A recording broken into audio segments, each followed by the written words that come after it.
රියා තනියම ඉඳගෙන ඔයා මොනවද කල්පනා කරන්නේ? මීනා නැන්දේ ඔයාට පුළුවන් ද මට තේ හැදලා දෙන්න?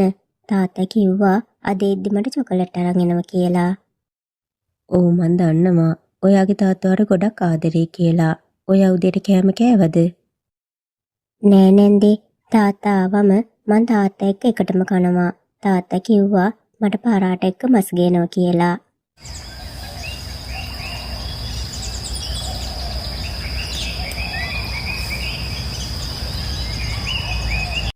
රියා ඔයා කොහෙද? තාත්තා ආවා.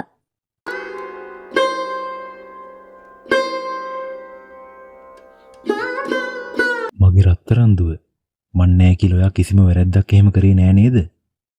නෑ තාත්තේ මං හොඳ ළමෙක් වගේ හිටියා. ඔයා මට මොනවද ගෙනාවේ? මං ඔයාට ගොඩක් දේවල් ගෙනාවා. අපි මුලින්ම ගේ ඇතුළට යමුකෝ. ගෙදර ගොඩක් අවුල් වෙලා නේද? මට තේරෙනවා දුවේ. ඔයාට මේව තනියම අස් කරගන්න බෑ කියලා. මම මොනවද තාත්තේ කරන්න ඕන? ඔයා මට කෑම ගෙනාවද? ඔයාගේ අම්මා නැති වුණ දවස් ඉඳන් ගෙදර තත්ත්වය හොඳ නැහැ කියලා මට තේරෙනවා. මට ඔයාව තනියම දාලා යන්න වෙනවා. මං කැමති නෑ එහෙම කරන්න. ඒත් මට එහෙම නොකර ඉන්න බෑ. මං රස්සාවට ගියේ නැත්තම් අපි කන්නේ මොනවද? අනේ ඔයා කොහෙවත් යන්න එපා තාත්තේ. මට ගොඩක් බයයි. හරි මං යන්නේ නෑ. අද ඉඳන් මං ඔයා එක්ක නවතින්නම්.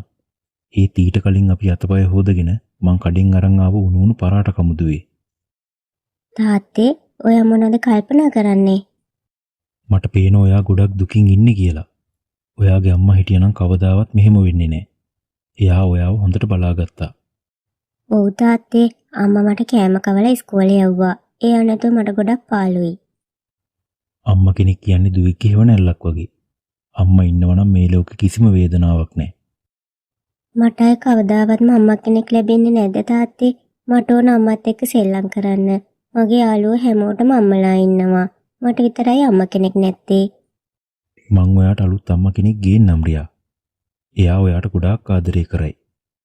ඇත්තටම අලුත් අම්මා කෙනෙක් කියනවද? එයා ඔයා වගේම මට ගොඩක් ආදරේ කරයි. ඔව් දුවේ. එයා මට වඩා ඔයාට ආදරේ කරයි. අක්කේ මට කියන්න දෙයක් තියෙනවා. ඔව් මල්ලි කියන්න. ඔයා මොනව ගැනද කියන්න හදන්නේ? නෑ අක්කේ. රියා කියනවා එයාට අලුත් අම්මා කෙනෙක් ගේන්න කියලා. මං කල්පනා කරේ එයා කොහොමද තනියම හැදෙන්නේ කියලා. අම්මා නැති අඩුපාඩු පුරවන්න මං ගොඩාක් උත්සාහ කරනවා. ඒත් මට ඒක කරන්න අමාරුයි. ඔයා හොඳ දෙයක් හිතලා තියෙන මල්ලි කෙල්ලගෙන අම්මා කෙනෙක් ලැබුණම මේ ප්‍රශ්න හැමදේම හරියයි. අල්ලපු ගමේ මන් දන්නේ ගෑනු ළමෙක් ඉන්නවා ශහාන කියලා. හරිම හොඳ නිහතමානී කෙල්ලෙක්. එයාගේ දෙමව්පියෝ නෑ. මම විතරයි ඉන්නේ. එහෙනම් ඔයා එයා එක්ක කතා කරලා බලනවද අක්කේ? මගේ දුවට එයාගේ දරුවෙක් වගේ සලකන කෙනෙක් විතරයි මට ඕන. මට ඒ ගැන සහතික වෙන්න පුළුවන්. ඒ කෙල්ල ගොඩාක් ගුණ යහපත්. මං එයා එක්ක කතා කරන්නම්. එයා රියාගේ වේදනාව තේරුම් ගනීවි.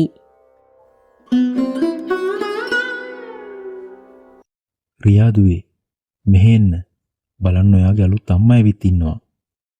අනේ මොනතරම් හුරතල් දුවෙක්ද ඉන්න ඔයාට. එන්න දුවේ. අද ඉඳන් මං ඔයාගේ අම්මා. බය වෙන්න එපා මෙහෙට එන්න. ඔයා මැරෙන්නේ නෑ නේද? නෑ මගේ දුවේ. මං ඔයා එක්ක සෙල්ලම් කරන්නම්. ඇවිදින්න එක්ක යන්නම්. මං ඔයාට කෑමත් කවන්නම්. හරි අම්මේ. ශහානා මගේ දුව කියන්නේ මගේ හදවත වගේ. එයාව හොඳට බලාගන්න. ඔයා අද ඉඳන් කරදර වෙන්න එපා. මගේ දුවට දුකක් විඳින්න දෙන්නේ නෑ මං.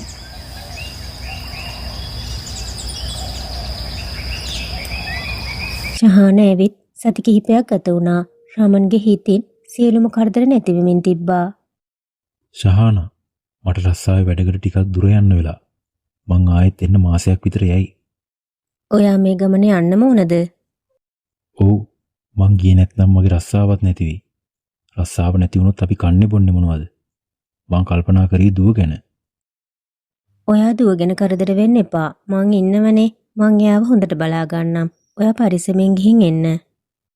ශහානා ඔයා මෙහි ඉන්න නිසා මට ලොකු විශ්වාසයක් දැනෙනවා. මං කෙල්ලව තනියම දාලා ගියොත් මට ඒ කඩියක්වත් ඉස්සරහට තියන්න බැරි වෙයි. මට දැන් හිත හදාගෙන හෙට උදේ වැඩට පිටත් වෙන්න පුළුවන්. හරි මං හැමදේම බලා ගන්නම්.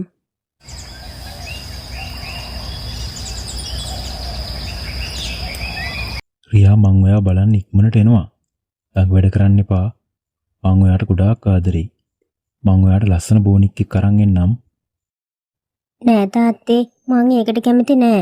ඔයා යන්න එපා. අඬන්න එපා දුවේ. තාත්තා ආයෙත් එනවනේ. අපි තාත්තනකල් බලාගෙනමු. ශහනා කෙල්ලව හොඳින් බලාගන්න. පරිස්සමින් ගිහින් එන්න. රමන් ගියාට පස්සේ ශහනාගේ ඇත්ත මූණ එළියට ආවා. ඇයි රියාගේ අත අල්ලගෙන ගේ ඇතුළට ඇදගෙන ගියා. ඇයි අම්මේ? අම්මා කවුද? මං ඔයාගේ අම්මා නෙවෙයි. අද ඉඳන් ඔයාගේ ජීවිතේ ගොඩක් වෙනස් වෙයි. අපි කුස්සියට යමු. කුස්සිය ගොඩාක් අපිරිසිදු වෙලා. යන්න ගිහින් සුද්ධ කරන්න. ඒත් මට බෑ. ඔයා කියන්නේ බෑ කියලාද? අද ඉඳන් ඔයාට හැමදේම කරන්න පුළුවන් වෙන්න ඕන. ඔයා ඔයාගේ තාත්තගේ සල්ලි වලින් කකා බිබී ඉන්නේ නැතුව වැඩ කරන්න. ඔයා අද ඉඳන් මගේ හැම වැඩක්ම කරන්න. රියා අඬමින් වළං හොදන්න පටන් ගත්තා.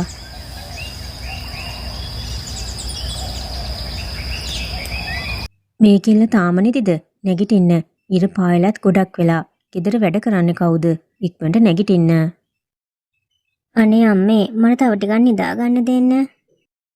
ආයි රියා මට තවත් අම්මා කියන එක නතර කරගන්න. මං ඔයාට අන්තිම පාරට කියන්නේ. ගිහින් වැඩ කරන්න. යන්න ගිහින් වැඩ කරන්න. මං පොකුණේ වතුර අරන් එන්නම්. මට බඩගිනි. වැඩ කරන්න කලින් මට කන්න දෙයක් දෙන්න. ඔයා ඉස්සෙල්ලාම වැඩ කරන්න. ඊට පස්සේ කන්න දෙයක් ඉතිරි වෙලා තිබ්බොත් මං ඔයාට දෙන්නම්. රියා මහන්සි වෙලා දවල් වෙනකල් වැඩ කළා. ශහානා හොඳට කෑම කාලා රියාට කන්න ලුණුයි බතුයි දෙනවා. අම්මේ මට මාළු ටිකක් දෙන්නකෝ. ලුණුයි බතුයි කන්න මට බෑ. ඇයි මොකද වෙලා තියෙන්නේ? මං ඔයාට දුන්න දේවල් කටවහගෙන කන්න. නැත්තම් ඔයාට ওই ටිකක් නැති වෙයි. ඔයාගේ තාත්තට ඔයාගෙන තියෙන ආදරෙත් මං නැති කරලා දාන්නම්. ශහානා මොකද කරන්නේ? රියා කොහෙද?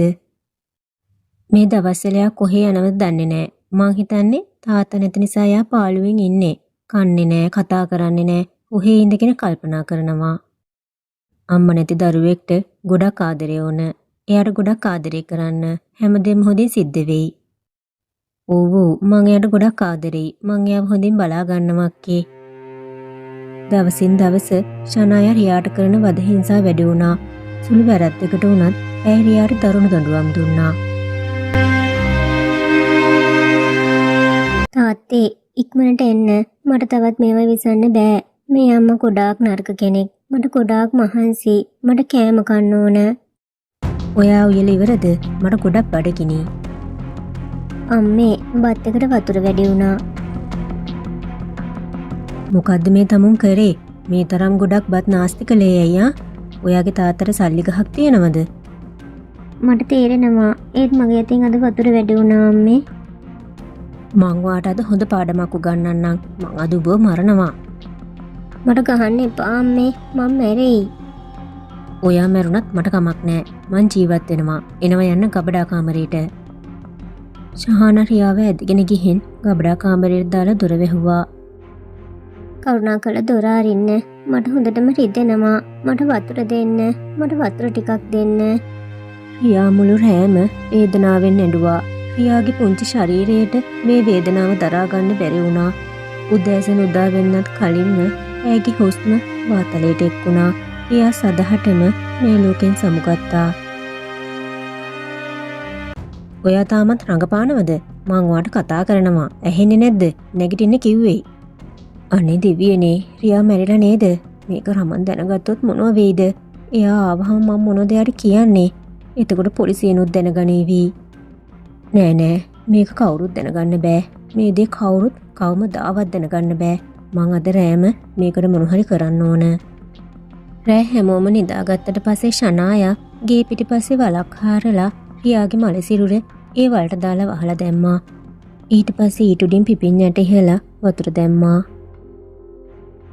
කරදරේ ඉවරයි. දැන් මං තමා මේ ගෙදර රැජින.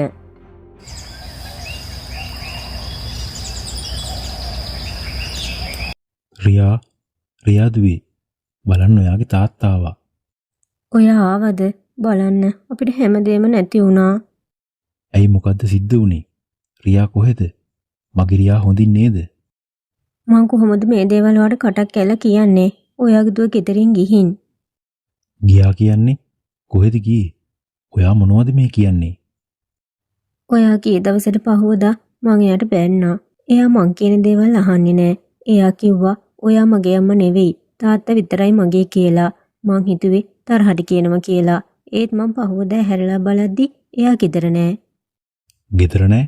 ඔයා යාව හෙව්වේ නැද්ද? මං යාව හැමතැනම හෙව්වා. නෑදෑයන්ගේ ගෙවල් වල අල්ලපු ගමේ මං හැම කෙනෙක්ගෙන්ම ඇහුවා. ඒත් එයාව හම්බුනේ නෑ. මට එයාව හොයලා දැන් පිස්සු වගේ. මට බැරුණා එයාව නතර කරගන්න. දැන් හැමෝම මට දොස් කියයි. කුඩම්ම දරුවට වෙනස්කම් කළා කියලා. නෑ මේක වෙන්න විදියක් නෑ. මගේ දරුවා කොහෙද ගියේ? එයා දඟ වුණාට මට ගොඩක් ආදරෙයි. මට කියන්න මම මොනවද කරන්න ඕන? මම්මගේ දරුවෙක්ට වගේ රියාට ආදරය කළා. ඒත් එයාගේ හිතේ මොනවද තිබ්බේ කියලා මන් දන්නේ නෑ. ශහානට ඇයගෙම දියණියක් ලැබුණා. තාත්තේ බලන්න අපේ වත්ත කොයිතරම් ලස්සනයිද. මේ බලන්න පිපිඤ්ඤ ගහක් තියෙනවා. බලන්න ඒකේ ගෙඩි කීයක් තියෙනවද කියලා. එන්න අපි යමු පිපිඤ්ඤ ටිකක් කඩන්න. ඒ ගහ ළඟට යන්න එපා දුවේ. ඒකේ තියෙන ඒවා කෑවම බඩ රිදෙනවා. කවුද එහෙම කිව්වේ? අම්මද එහෙම කිව්වේ? මං හිතන්නේ නෑ එහෙම වෙනම කියලා. එන්න තාත්තා අපි කඩමු. මං ඇත්තටම ආසයි පිපිඤ්ඤ කන්න. හොඳයි එහෙනම් මෙන්න. ඔයාට එහෙම හිතනවා නම් අද අපි පිපිඤ්ඤ කඩමු. අර ලොකු එක අර බලන්න. ඒක කොච්චර ලස්සනද? ඒක තමයි හොඳම එක. හරි මං ඔයාට ඒක කඩලා දෙන්නම්.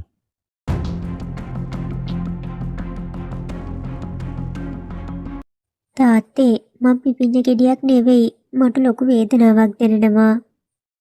කවුද කතා කරන්නේ? සුමි ඔයා මොනවහරි කිව්වද? නෑ තාත්තේ මම මොනවත් කිව්වේ නෑ. මං හිතන්නේ මේ ගහෙන් තමයි සද්ද එන්නේ. මගේ හිතේ සාංකාවට ඇහෙන්නේ නැති.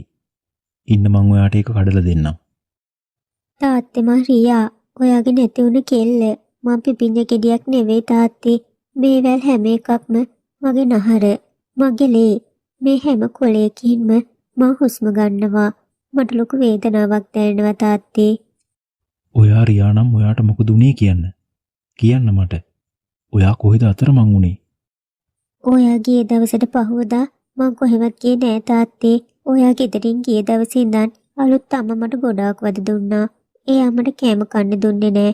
මුළු දවසම මගේ වැඩ ගත්තා. ඊට පස්සේ එයා මාව මරලා දැම්මා. නෑ. ශහානා එහෙම හේතුවක් නැතුව මරලා දාන්නේ නෑ. එයා ඔයාට ගොඩක් ආදරෙයි. ඒ හැමදේම රඟපෑමක් තාත්තේ. ඒ හැමදේම බොරු. ඔයා ගිහින් දවස් කිහිපයකට පස්සේ මං බත් ඉව්වා. හැබැයි බත් එකට වතුර වැඩි වෙලා ඒක විසි කරන්න සිද්ධ වුණා. ඒකට අලුත් අම්මා මට පොල්ලකින් හොඳටම ගැහුවා. මගේ මුළු ඇඟ පුරාම ලේ ගැලුවා. මං වේදනාවෙන් කෑ ගැහුවා. ඊට පස්සේ මොකද උනේ මගේ දුවේ? ඊට පස්සේ අලුත් අම්මා මාව කබඩා කාමරයට දාලා දොර වැහුවා. මම මුළු රෑම වේදනාවෙන් අඬමින් වතුර ටිකක් ඉල්ලලා කෑ ගැහුවා. ඒත් කවුරුත් ආවේ නෑ. මං එළියේ වැටෙන්න කලින්ම මැරුණා. අනේ දෙවියනේ මට මොනවද මේ ඇහෙන්නේ? රෑ හැමෝම නිදාගත්තට පස්සේ අලුත් අම්මා මාව මෙතන වලක් කපලා වල දාලා ඊට උඩින් පිපිඤ්ඤයට දැම්මා. එතකොට කිසි කෙනෙක්ට ඒ ගැන සැක හිතෙන්නේ නැති වෙන්න. මමයි මේ පිපිඤ්ඤ ගහ. මම මෙච්චර කල් ඔයා එනකල් බලාගෙන හිටියා තාත්තේ. මං දැනගෙන හිටියා තාත්තේ ඔයා කවදා හරි දවසක එයි කියලා. මං මොන වගේ තාත්තා කෙනෙක්ද? මට බැරි වුණා මගේ දුව ආරක්ෂා කරගන්න. මං මේ මායාකාරීගේ වචන වලට රැවටුණා. මට සමා වෙන්න. අනේ දුවේ මට සමා වෙන්න. නෑ මගේ තාත්තේ ඒක ඔයාගේ වරදක් නෙවෙයි. ඔයා ඒ කිසි දෙයක් දැනගෙන හිටියේ නෑනේ තාත්තේ. ඒත් දැන් ඔයා හැමදේම දන්නවා. ඔයා මගේ මරණය ගැන පොලිසියට කියන්න. ඒ කුරුරු ගෑනිට එයාගේ වරදට දඬුවම් කරන්න තාත්තේ. ඊට පස්සේ මට පුළුවන් මේ ආත්මෙන් සැනසීමෙන් නිදහස් වෙන්න. මං පැමිණිලි කරන්නම් දුවේ. මං අනිවාර්යයෙන්ම පැමිණිලි කරන්නම්. අද යාගේ ඔක්කොම රඟපෑම් ඉවරයි. මොකද උනේ? ඔය ඇයි මේ තරම් තරහින් ඉන්නේ? ශහානා මගේ දුව රියා කොහෙද? රියා දැන් අතුරුදහන් වෙලා ගොඩක් කල්නේ. හදිසියෙම ඇයි ආයෙත් එයා වහන්නේ? බොරු කියන්න එපා. මං හැමදේම දන්නවා. ඔයා මගේ දුව මැරුවා. ඔයා මේ මොනවද කියන්නේ? කවුද ඔයාට කිව්වේ? කවුද එහෙම කිව්වේ? ඔයාට දැනගන්න ඕනද? මගේ දුවම තමා මට ඒක කිව්වේ. අරගේ එහා පැත්තේ තියෙන පිපිඤ්ඤ ගහ. ඒක සාමාන්‍ය ගහක් නෙවෙයි. ඒ මගේ දුව රියාගේ ආත්මය. ඔයා මගේ දුව මරලා එතනම වල දැම්මා. නෑ නෑ මං කිසි දෙයක් කළේ නෑ. ඔයා මාව විශ්වාස කරන්න. ඔයා හීනයක් දැකලා. හීන එන්න මාත් එක්ක. මං ඔයාගේම කන්ට ඇහෙන්න සලස්වන්නම්. මට පාඩුවේ ඉන්න දෙන්න. මම මේ දේවල් දන්නේ නෑ. අනේ කවුරු හරි මාව බේරගන්න. සහානගේ කෑ ගැසීමට ගමේ මුලාදෑනිතුමා ඇතුළු ගමේ මිනිස්සු ආවා. මොකද උනේ මල්ලි? මං හිතන්නේ නෑ මෙයා මගේ බිරිඳ කියලා. එයා මිනිමරුවෙක්. මගේ දුවගේ මිනිමරුව තමා මෙතන ඉන්නේ. මෙයා මගේ දුව රියා මරලා මෙතන වල දාලා. නෑ නෑ ඔයාලා මෙයාව විශ්වාස කරන්න එපා. මම එහෙම දෙයක් කළේ නෑ. ඒක පිස්සු කතාවක්. රමන් සංසුන් වෙලා මට කියන්න මොකද උනේ කියලා. මේක ශහානට එල්ල කරන බරපතල චෝදනාවක්. ගම්මුලා දෑනිතුමනි, ඔබ කියන දේ මට තේරෙනවා. ඒත් මේ පිපිඤ්ඤ පැලේ තමා මගේ දුව රියා. එයා තමා මට හැමදේම කිව්වේ. මගේ දුවේ රියා. ඔයා මෙතන ඉන්න හැමෝටම කියන්න ඔයාට මොකද උනේ කියලා. මං තමයි රියා. මගේ අලුත් අම්මා තාත්තා නැති වෙලාවේ මට ගහලා මාව මරලා දැම්මා. ඊට පස්සේ මෙතන වැළලුවා. ශහානා මේ ගහ කියන්නේ ඇත්තද? ඔව් මේ ගහ කියන්නේ ඇත්ත. මම මොකද කරන්න ඕන? රියාගේ තාත්තට රියාගෙන්තර ලෝකයක් තිබ්බේ නෑ. ගෙදරට කියන හැමදේම එයාට විතරයි. මම්මගේ අනාගතය ගැන හිතලයි මෙහෙම කළේ. මම කිසි වැරද්දක් කළේ නෑ. රමන් ඔයා ගිහින් උදැල්ලක් අරගෙන එන්න. අපි මෙතන හාරලා බලමු.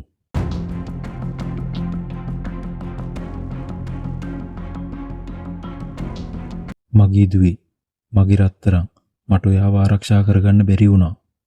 ගම්මුලා දෑනියා පොලිසියට කතා කළා. පොලිසිය ඇවිත් ශහානව අරන් යති රියාගේ ආත්මයට සැනසීම ලැබුණා.